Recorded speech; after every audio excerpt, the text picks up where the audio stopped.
নমস্কার বন্ধুরা, মুক্তাঙ্গন চ্যানেলের পক্ষ থেকে সবাইকে স্বাগত জানিয়ে শুরু করতে চলেছি আজকের আলোচনা নব্য ভারতীয় আর্য ভাষা। এর আগের দিন আমরা মধ্য ভারতীয় আর্য ভাষা নিয়ে আলোচনা করেছি এবং মধ্য ভারতীয় আর্য ভাষা থেকে যে নব্য ভারতীয় আর্য ভাষার সূচনা হয়েছিল এবং নব্য ভারতীয় আর্য ভাষার মধ্যে কি কি ভাষা অর্থাৎ আধুনিক ভারতের অন্যান্য যে সমস্ত ভাষা এবং বাংলা ভাষা আমরা পরবর্তীকালে আলোচনা করব।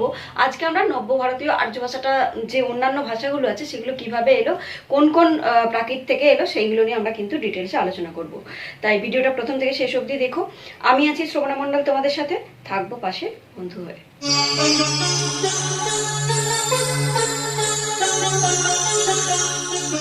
বন্ধুরা, নব্য ভারতীয় আর্য ভাষা হচ্ছে আমাদের ভারতবর্ষে প্রচলিত যে আর্য ভাষাগুলো আমরা বলেছি সেই আর্য ভাষার তৃতীয় ধাপ হচ্ছে নব্য ভারতীয় আর্য ভাষা। আমরা জানি প্রথম ধাপ প্রাচীন ভারতীয়, দ্বিতীয় ধাপ হচ্ছে মধ্য ভারতীয় এবং তৃতীয় ধাপ হচ্ছে এই নব্য ভারতীয় আর্য ভাষা। এবং এর সময়কালটা কত? 900 খ্রিস্টাব্দ থেকে আজ পর্যন্ত যে সময়টা, এই পুরোটা সময়কাল হচ্ছে এই নব্য ভারতীয় আর্য ভাষার সময়কাল, 900 খ্রিস্টাব্দ থেকে আজ পর্যন্ত। এবারে এই নবভারতীয় আর্য ভাষা বলতে কিন্তু যে কোনো একটা ভাষাকে বোঝায় না, অর্থাৎ খ্রিস্টীয় নবম থেকে দশম শতক থেকে শুরু করে আজ পর্যন্ত যতগুলো ভারতের ভাষা আছে সেই সমস্ত ভাষাকেই কিন্তু নব্যভারতীয় আর্য ভাষার অন্তর্গত করা যায়। এবারে এই নব্যভারতীয় আর্য ভাষাগুলোর জন্ম কোথা থেকে হয়েছে?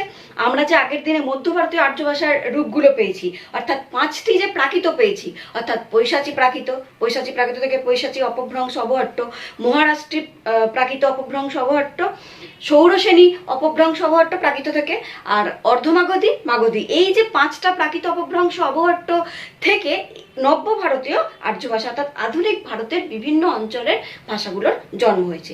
এই যে 5টা এই প্রাকৃত, এই 5টার মধ্যে প্রথম 3টে আজকে আমরা আলোচনা করব, অর্থাৎ পৈশাচী প্রাকৃত অপভ্রংশ থেকে, মহারাষ্ট্রের অপভ্রংশ অবহট্ট থেকে, আর সৌরসেনী অপভ্রংশ অবহট্ট থেকে কোন কোন আধুনিক ভারতীয় ভাষার জন্ম হয়েছে সেগুলোই আজকে আমরা জানবো। 1 নম্বর দেখো, পৈশাচী প্রাকৃত।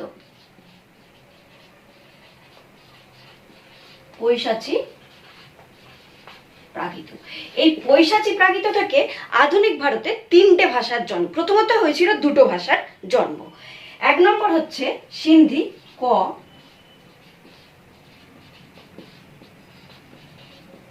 আর ক্ষয়ে হলো পাঞ্জাবি।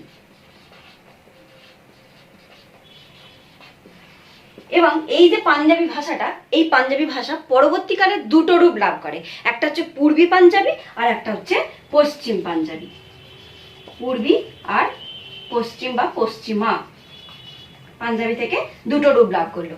তাহলে এই যে পৈশাচী প্রাকৃত থেকে আমরা মোটামুটি পৈশাচী গোষ্ঠীতে আমরা 3টে আধুনিক ভারতীয় ভাষার দেখতে পেলাম। সেই 3টে কি কি দেখতেই পাচ্ছ। 1 নম্বর হচ্ছে সিন্ধি, একটা হচ্ছে পূর্বী পাঞ্জাবি আর একটা হচ্ছে পশ্চিম পাঞ্জাবি। এবার এই সিন্ধি ভাষাটা কোথায় প্রচলিত? সেটা হচ্ছে সিন্ধু প্রদেশ অঞ্চলে। সিন্ধু প্রদেশ কোনটা? বুঝতেই পারছো যে যেটা সিন্ধু নদের অববাহিকায় যেটা গড়ে উঠেছিল, অর্থাৎ বর্তমান যেটা পাকিস্তান আর কচ্ছ অঞ্চলে, বর্তমান পাকিস্তান আর কচ্ছ অঞ্চলে এই সিন্ধি ভাষাটা প্রচলিত। পাকিস্তান আর কচ্ছ সিন্ধি ভাষা। আচ্ছা, পূর্বী পাঞ্জাবিটা কোথায়? না পূর্ব পাঞ্জাব আর মিরাট অঞ্চলে, মানে দিল্লি মিরাট এই জাতীয় অঞ্চল, দিল্লি অঞ্চলে বিশেষত এটা এই পূর্বী পাঞ্জাবিটা প্রচলিত। এবং এই পূর্বী পাঞ্জাবি ভাষার একটা নিদর্শন হচ্ছে শিখদের ধর্মগ্রন্থ গ্রন্থ সাহেব। এই গ্রন্থ সাহেব হচ্ছে এই পূর্বী পাঞ্জাবি ভাষার নিদর্শন। আর একটা হচ্ছে পশ্চিমা পাঞ্জাবি। পশ্চিমা পাঞ্জাবি কোথায় প্রচলিত? না পশ্চিম পাঞ্জাবে এবং পাকিস্তান অঞ্চলে। তোমরা জানো যে আমাদের যে ভারতের পাঞ্জাব সেটা কিন্তু পাকিস্তানেও আছে, তাহলে কিছুটা ভারতে আছে, কিছুটা পাকিস্তানে আছে। তাহলে এই পশ্চিমা পাঞ্জাবি কিছুটা মানে পাকিস্তানেরই অন্তর্গত, পশ্চিম পাঞ্জাবে আর পাকিস্তানে প্রচলিত। এবং এই পশ্চিমা পাঞ্জাবির আর একটা নাম আছে, সেটা মনে রাখবে, তার নাম হচ্ছে লহন্দি। এটা কিন্তু গুরুত্বপূর্ণ। পশ্চিমা পাঞ্জাবির আর একটা কি নাম? লহন্দি। ঠিক আছে বন্ধুরা, 2 নম্বর হচ্ছে মহারাষ্ট্রী প্রাকৃত। এবং এই মহারাষ্ট্রী প্রাকৃত থেকে 2টো আধুনিক ভাষার জন্ম হয়। সেই 2টো আধুনিক ভাষা কি কি? 1 নম্বর হচ্ছে মারাঠি আর 2 নম্বর হচ্ছে কোঙ্কনি। এগুলো কিন্তু মনে রাখবে। এবং বুঝতেই পারছো এই মারাঠি আর কোঙ্কনি এই দুটো কিন্তু দক্ষিণ ভারতের প্রধান আর্য ভাষা রূপে গণ্য হয়। এবং মারাঠি মানে বুঝতেই পারছো এটা মহারাষ্ট্রের ভাষা, মারাঠি কিন্তু মহারাষ্ট্রের ভাষা, মহারাষ্ট্র থেকে মারাঠি। আর কোঙ্কনি প্রচলিত গোয়াতে। এই দুটোই কিন্তু দক্ষিণ ভারতের মানে সবচেয়ে গুরুত্বপূর্ণ প্রধান আর্য ভাষা। ঠিক আছে, তাহলে এর মধ্যে আর কিছু নেই, যেটা মহারাষ্ট্রী প্রাকৃত থেকে আমরা এই মূলত দুটো ভাষাই পেলাম। এরপরে যেটা সবচেয়ে গুরুত্বপূর্ণ সেটা হচ্ছে সৌরসেনী প্রাকৃত অপভ্রংশ, 3 নম্বর। সৌরসেনী প্রাকৃত অপভ্রংশ এই যে শাখাটা, এখান থেকে কিন্তু এই সৌরসেনী অপভ্রংশের শাখাটাকে 3টে অংশে ভাগ করা যায়। 1 নম্বর হচ্ছে পাহাড়ি শাখা, একটা হচ্ছে পাহাড়ি শাখা, আর একটা হচ্ছে মধ্যদেশীয়, আর একটা কিন্তু পশ্চিমা শাখা। এটা কিন্তু আমাদের একটু ভালো করে, একটু বড় আছে, এটা গুরুত্বপূর্ণ মনে রাখতে হবে। এবার দেখো এই যে প্রথমে পাহাড়ি শাখাটা, এটা কিন্তু সবার প্রথমে জন্মলাভ করেছে, মানে সৌরসেনী শাখা থেকে প্রথমে একটা শাখা পাহাড়ের দিকে চলে যায়। পাহাড়ে বলতে কোথায় না, হিমালয়ের দিকে, নেপালের দিকে, অর্থাৎ যেটা নেপালি ভাষা, আমরা যে নেপালের যে ভাষাগুলো। এবং এই 3টে যে পাহাড়ি ভাষাটার দিকে চলে যায় হিমালয় পার্বত্য অঞ্চলে, যেটাকে বলা হয় হিমালয়ী ভাষা বা পাহাড়ি ভাষা, সেই পাহাড়ি ভাষা থেকে 3টে ভাষার জন্ম হয়। সেই 3টে ভাষা কি কি? 1 নম্বর হচ্ছে নেপালি গোর্খালি, নেপালি গোর্খালি। 2 নম্বর হচ্ছে কুমায়ুনি, আর 3 নম্বর হচ্ছে গাড়োয়ালি, গাড়োয়ালি। ঠিক আছে, অর্থাৎ পাহাড়ি যে শাখাটা, সেই পাহাড়ি শাখা থেকে আমরা দেখতে পেলাম 3টে ভাষার জন্ম হলো। তার মধ্যে নেপালি গোর্খালি কোথায় প্রচলিত বুঝতেই পারছো, নেপালে। আর আমাদের পশ্চিমবঙ্গের যে দার্জিলিং আছে, সেই দার্জিলিংয়ের কিছু অংশে এই ভাষাটা প্রচলিত। এবং এই যে পাহাড়ি শাখাটা, এই পাহাড়ি শাখাটা অনেক আগে তৈরি হয়েছিল। ঠিক আছে, এরপর যে মধ্যদেশীয় শাখা আর পশ্চিমা শাখা, এই দুটো কিন্তু আমাদের ভালো করে মনে রাখতে হবে। চলো এগুলো আমরা একটু ডিটেলসে জেনে নিই। বন্ধুরা, এই যে প্রথমে আমরা পড়লাম পাহাড়ি শাখাটা, এই পাহাড়ি শাখাটা অনেক আগে বেরিয়ে গেছে। তারপরে কিন্তু দুটো শাখার জন্ম হয়, সেটা হচ্ছে মধ্যদেশীয় আর একটা পশ্চিমা। এবং এক্ষেত্রে একটা কথা মনে রাখতে হবে যে আমাদের এতগুলো যে প্রাকৃতের নিদর্শন আমরা পেলাম, পৈশাচী প্রাকৃত, সৌরসেনী, মহারাষ্ট্রে যে 5টা প্রাকৃতের মধ্যে এই সৌরসেনী প্রাকৃত কিন্তু সব থেকে সমৃদ্ধ সাহিত্যিক নিদর্শন পাওয়া যায় সৌরসেনী প্রাকৃত থেকে, যেগুলো আধুনিক ভাষার জন্ম হয়েছে। তো এই প্রসঙ্গে আর একটা কথা বলে, যে পাহাড়ি শাখাটি থেকে বেরিয়ে গেল নেপালি, ওই নেপালিতে কিন্তু একটা উল্লেখযোগ্য সাহিত্যিক নিদর্শন হচ্ছে ভানুভক্তের রচিত রামায়ণ। তো যাই হোক, এবার আমরা মধ্যদেশীয় শাখাটা পড়বো। এই মধ্যদেশীয় শাখা থেকে 5টা ভাষার জন্ম হলো। সেই 5টা ভাষা কি কি সেগুলো আমাদের ভালো করে মনে রাখতে হবে। একটা হচ্ছে কথ্য হিন্দুস্থানি,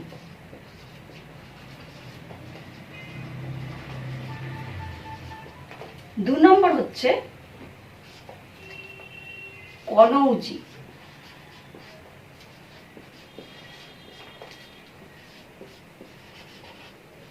3 নম্বর হচ্ছে ব্রজ ভাষা, আর একটা হচ্ছে বুন্দেলি, 4 নম্বর, আর 5 নম্বর হচ্ছে বঙ্গা রূপ। এই যে 5টা ভাষা আমরা জানলাম, যে মধ্যদেশীয় শাখার যে 5টা ভাষা, সেই 5টা ভাষাকে একসঙ্গে কিন্তু বলা হয় পশ্চিমা হিন্দি। এই 5টা শাখার একসঙ্গে নাম হচ্ছে পশ্চিমা হিন্দি। ঠিক আছে, এটা ভালো করে মনে রাখবে। এবং আজকের যুগে দাঁড়িয়ে আমরা যে হিন্দি ভাষায় কথা বলি, যেটা পুরো ভারতবর্ষেই প্রচলিত যে হিন্দি ভাষাটা, সেই হিন্দি ভাষাটা কোথা থেকে এসছে, সেটা হচ্ছে এই যে কথ্য হিন্দুস্থানি। এই কথ্য হিন্দুস্থানির মার্জিত আদর্শায়িত রূপ হচ্ছে এখনকার হিন্দিটা। এবং এই কথ্য হিন্দুস্তানি কোথায় প্রচলিত আছে, সেটা প্রধানত আছে মিরাট অঞ্চলে, দিল্লি অঞ্চলে, এই সমস্ত অঞ্চলে প্রচলিত আছে। ঠিক আছে, আচ্ছা, এটা গেল কথ্য হিন্দুস্তানি। এরপর কনৌজি। কনৌজিটা হচ্ছে প্রাচীন কান্নকুব্জের ভাষা। এটা হচ্ছে কনৌজি ভাষা সম্বন্ধে এইরকম আর বেশি কিছু নিদর্শন পাওয়া যায় না, খুব একটা গুরুত্বপূর্ণ নয়। প্রধানত আমরা কথ্য হিন্দুস্তানিটা সেটাই মনে রাখবো, আর বাকিগুলো একটু জেনে নাও। 3 নম্বর হচ্ছে ব্রজ ভাষা। ব্রজ ভাষাটা বুঝতেই পারছো, এটা মথুরা অঞ্চলে প্রচলিত। মথুরা, আলিগড়, আগ্রা, এই সমস্ত অঞ্চলে কিন্তু ব্রজ ভাষাটা প্রচলিত। এবং এই ব্রজ ভাষার একটা সাহিত্যিক নিদর্শন, সেটা হচ্ছে মীরার ভজন। এইটা কিন্তু ব্রজ ভাষার একটা উল্লেখযোগ্য সাহিত্যের নিদর্শন। ঠিক আছে, এরপর বুন্দেলি। বুন্দেলি হচ্ছে বুন্দেলখণ্ডের ভাষা। বুন্দেলখণ্ড মানে আমাদের যে মধ্য ভারতের অংশটা, মধ্য ভারতের অংশ নিয়ে এই বুন্দেলি ভাষাটা, কিছু অংশটা নিয়ে প্রচলিত। আচ্ছা, এরপর বঙ্গারু। এই বঙ্গারু হচ্ছে, বঙ্গারুটা হরিয়ানার ভাষা, হরিয়ানার ভাষা হিসাবে এই বঙ্গারু ভাষাটা প্রচলিত। বোঝা গেল? তাহলে মধ্যদেশীয় শাখা থেকে আমরা এই 5টা গুরুত্বপূর্ণ শাখা পেলাম। এর সঙ্গে আর একটা কথা বলার প্রয়োজন বলে আমি মনে করি, সেটা হচ্ছে উর্দু ভাষা। উর্দু ভাষাটা কিভাবে সৃষ্টি হলো? আমাদের মুসলমানরা ভারতের দক্ষিণ অঞ্চলে অর্থাৎ দাক্ষিণাত্যে আরবি ফার্সি সমন্বিত এক ধরনের হিন্দির চর্চা করেছিলেন, যেটা বলা হয় দাকনি ভাষা বা দক্ষিণী ভাষা। এই দক্ষিণী ভাষাটাই পরবর্তীকালে নাম হয় উর্দু, অর্থাৎ দক্ষিণী ভাষার একটা শাখা হচ্ছে উর্দু ভাষা। কি বললাম? ভারতের দাক্ষিণাত্য অঞ্চলে মুসলিম কবিরা আরবি ফার্সি সমন্বিত একটা হিন্দি ভাষার চর্চা করেছিলেন, যেটাই পরে উর্দু নামে প্রচলিত হয়। তাহলে বোঝা গেল মধ্যদেশীয় শাখার কিন্তু এই 5টা অংশ। এরপরে আমরা একদম খুব ছোট্ট করে জেনে নেব পশ্চিমা অংশটা। 3টে শাখা পড়লাম আমরা সৌর শ্রেণীর। একটা হচ্ছে পার্বত্য অঞ্চল, একটা চলে গেল পাহাড়ি, 2 নম্বর হচ্ছে মধ্যদেশীয়, আর 3 নম্বর হচ্ছে পশ্চিম। এটা মধ্যদেশীয় আর হচ্ছে পশ্চিমা শাখা বা পশ্চিম যেটা। ঠিক আছে, এই পশ্চিমা শাখার 2টো গুরুত্বপূর্ণ ভাষা হচ্ছে গুজরাটি আর রাজস্থানী। বুঝতেই পারছো, তবু আমি লিখে দিচ্ছি। 1 নম্বর হচ্ছে গুজরাটি আর রাজস্থানী।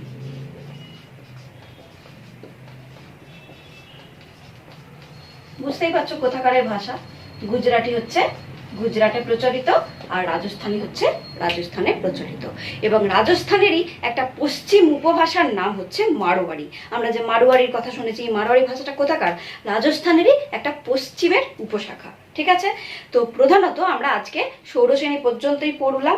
এরপরে আমরা অর্ধমাগধী আর মাগধী প্রাকৃত, এই দুটো প্রাকৃত থেকে কোন কোন আধুনিক ভাষার জন্ম হয়েছে এবং বাংলা ভাষার জন্ম কোনটা থেকে হয়েছে, সেগুলো কিন্তু আমরা ডিটেলসে পরের দিন পড়বো। আজকে যে 3টে অবধি আলোচনা করলাম, আশা করি প্রত্যেকেই বুঝতে পেরেছো এবং প্রত্যেকটা ভাষাই কিন্তু গুরুত্বপূর্ণ। অনেক তোমাদের পাঠ্যও আছে, তো এটা খুব গুরুত্ব সহকারে এগুলো পড়বে। ভিডিওটা আশা করি প্রত্যেকেই শেষ অবধি দেখলে। যদি ভিডিওটি ভালো লেগে থাকে অবশ্যই লাইক করে দিও। যারা চ্যানেলে নতুন, চ্যানেলটা সাবস্ক্রাইব করে পাশে থেকো। সবাইকে জানাই অসংখ্য ধন্যবাদ।